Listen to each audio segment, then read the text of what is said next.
రక్తం మనకు ప్రాణాధారం. మన దేహంలోని అణువణువుకు జీవాధారం.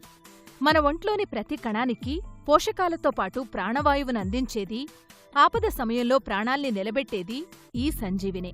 అంతేకాదు, మన ఒంటి గుట్టుమట్లను, అనారోగ్య సమస్యల్ని ప్రతిఫలించేది కూడా ఈ రక్తమే. అందుకే డాక్టర్లు మనలోని అనారోగ్యాన్ని అంచనా వేసేందుకు రక్త పరీక్షకు అత్యంత ప్రాధాన్యమిస్తారు. మన శరీరంలో దాదాపుగా 4.5 నుంచి 6 లీటర్ల వరకు రక్తముంటుంది. ప్రాణాధారమైన ఈ రక్తంలో ఎర్ర రక్త కణాలు, తెల్ల రక్త కణాలు, ప్లేట్లెట్ కణాలు, ప్లాస్మా అనే 4 కీలకమైన పదార్థాలుంటాయి. ఎర్ర రక్త కణాలు హీమోగ్లోబిన్ సాయంతో ప్రాణవాయువును దేహమంతటికీ అందేలా చేస్తాయి.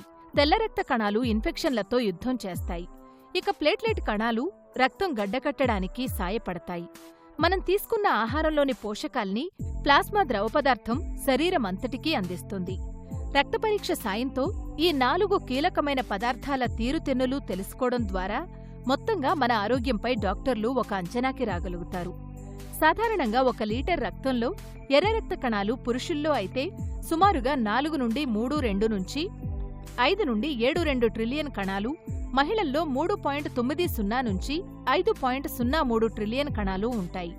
హిమోగ్లోబిన్ శాతం మగవారిలో 13.5 నుంచి 17.5 గ్రామ్స్ పర్ డెసిలీటర్, మహిళల్లో 12.0 నుంచి 15.5 గ్రామ్స్ పర్ డెసిలీటర్ ఉండాలి.